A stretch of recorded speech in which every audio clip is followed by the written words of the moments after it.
Salamun alaikum and welcome back to Quranists Responses to Critics, a program on Quranist Network Television, QNet TV. We're back after a long hiatus from the summer where we aired a debate between myself and Edith Yüksel that was held in London at the Muslim Institute. And now we hope to produce programs more regularly, especially since we are currently producing our Quranist Network newsletter. That comes monthly, and we're coming to our third edition now in November 2012. So hopefully we can have this video ready for then. Today we will be answering the allegations made by Abu Mussab Wajdi Akkari, who is a famous YouTube personality. He lectures on Islam, or what he perceives to be Islam, and so what did Abu Mussab say about Quranists? Well, in the first 10 seconds of his video, he made a reference to weak hadith and how, inshallah, they will not be relying on weak hadith. Now this very statement places Abu Mussab most probably in the Wahhabi camp. The Wahhabis are a particular sect which claim to be Sunnis, although some Sunnis disregard that claim. They don't believe Wahhabis are actually pure Sunnis, although and some Sunnis do, but some don't. And Wahhabis, they presume to re-evaluate the hadith from the Sihah Sittah. The Sihah Sittah is the collection of 6 books which the Sunnis deem as authentic. So what we have here is, for example, the Jamia Sahih of Bukhari, Bukhari's collection of authentic books. These guys come along, the Wahhabis come along and say, no, not all of these are authentic. Our guy is going to tell you which is authentic. The rest are not authentic, or they are weak. So that's what Abu Mussab is saying. Inshallah, we'll not be quoting weak hadith. He himself, or maybe one of his scholars, have re-evaluated even Bukhari. So here, I would like to ask, where does the circle end?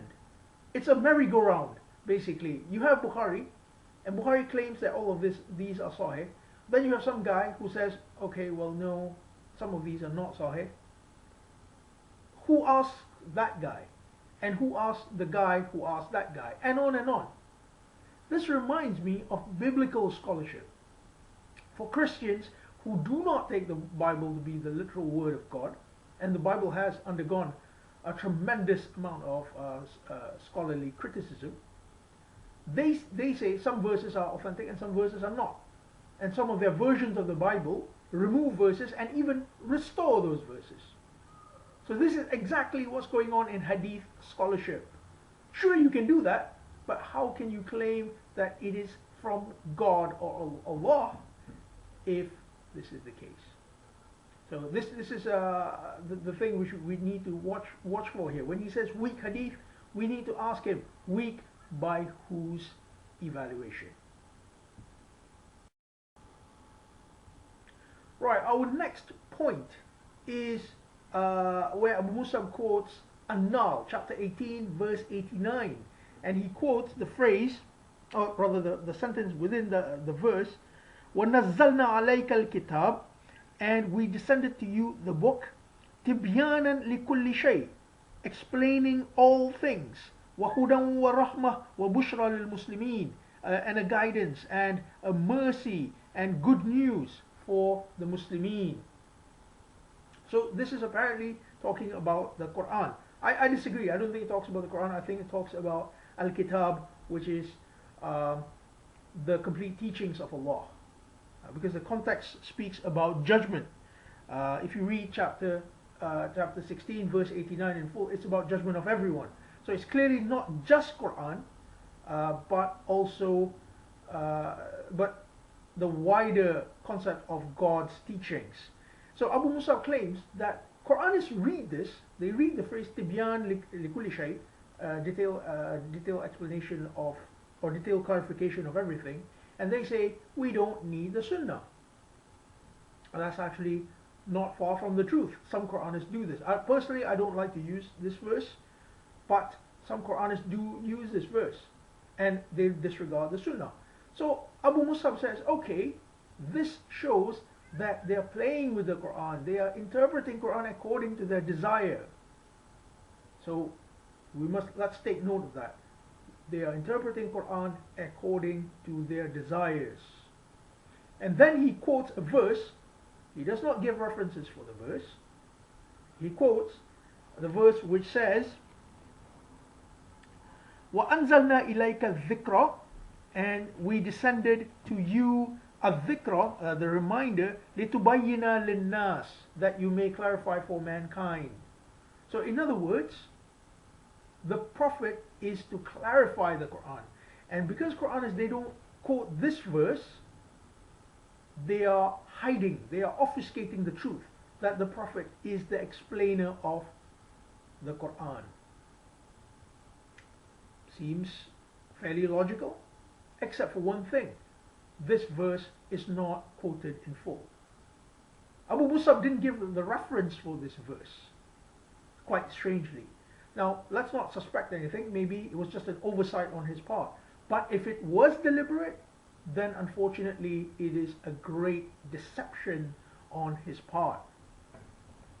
The verse actually starts with Bil Bayyinat was Zubur. So I'm going to translate, I'm going to use Yusuf Ali's translation because I don't want to get into any controversies here.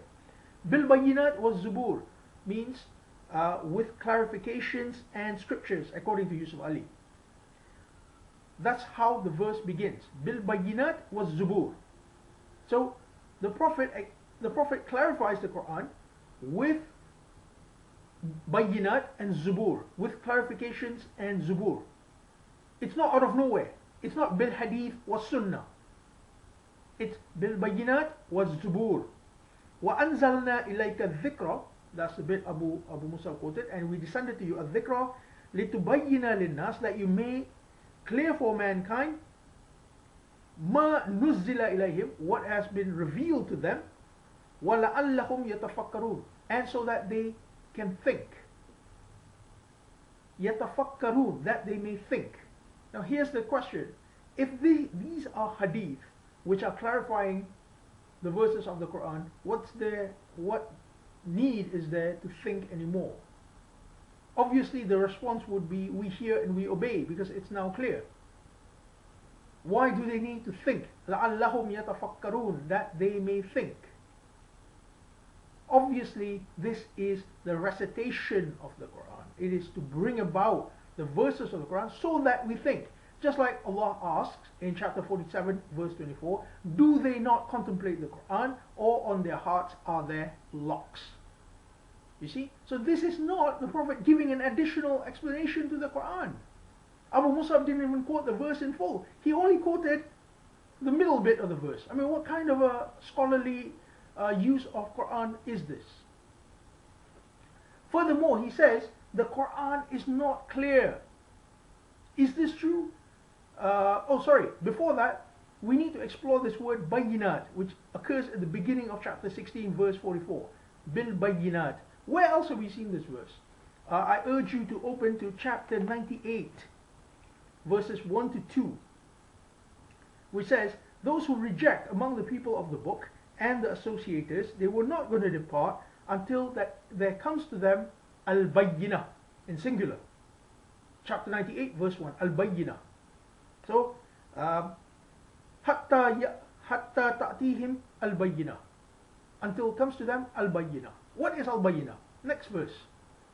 Rasulun min Allah, a messenger from Allah, yatlu suhufam mutahhara, who recites the purified pages. Now even in Sunni lexicon, yatlu or wahi matlu is a recited wahi, which means that this is only the Quran.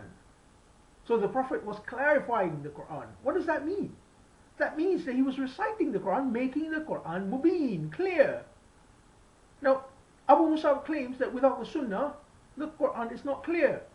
Have a look at chapter 10 verse 15. It is amazing how the Quran comes back at every single turn answering these guys. It's unbelievable. When I first became aware of Quranism, I thought there was only scanty evidence. It's not scanty evidence. It is not one or two raindrops. It is an absolute downpour of rain to show that the Quran asserts its full authority. Chapter 10 verse 15.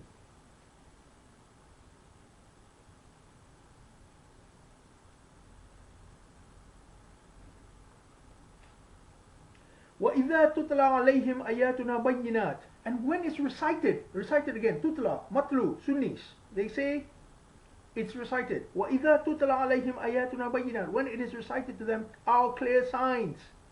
قَالَ الَّذِينَ لَا يَرْجُنَا لِقَائِنَا. Those who do not incline with the meeting with us, they say, أَأْتِي بِقُرْآنٍ غَيْرِ هَذَا أَوْ بَدِّلْهُ. Bring us a Quran other than this, or change it. Why didn't they say, Prophet, I'm sorry, this is not clear. We need the sababun nuzul for this. We need hadith of yours to explain what's going on. No, they didn't say anything of the sort. You recite to them the ayat and they immediately respond, say, no, bring us a Quran other than this. What does that indicate? That indicates they understood it. They did not fail to understand it. That's why it's ayatuna bayyinat, our clarifying verses. So again, it's proven that the Quran is clear for the right people. If the Quran is clear for those who don't incline to Allah, can you imagine how clear it is for those who do incline to Allah? So now we move on to Abu Musab's last point, in which he quotes chapter 59 verse 7. Again, a terrible tactic. I mean, he doesn't even quote the top bit of the verse nor the bottom bit. He quotes the middle bit of the verse.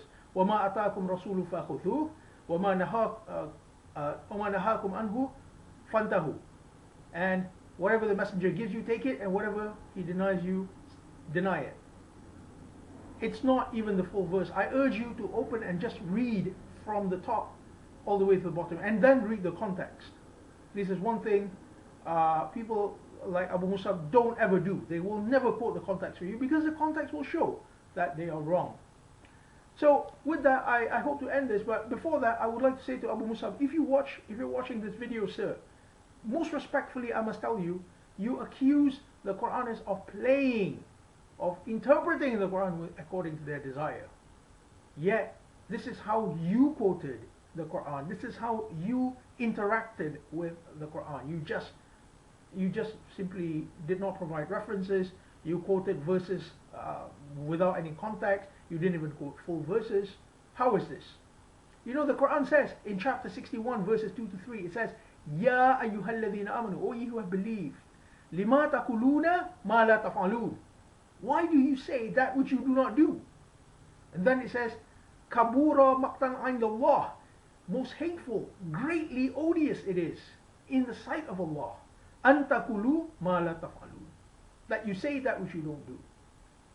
So with that, that's a humble reminder for Abu Musab. Don't play with the Quranic text. Don't accuse others of interpreting according to their desires. They are actually providing full context of their interpretation, whereas you've quoted only half verses.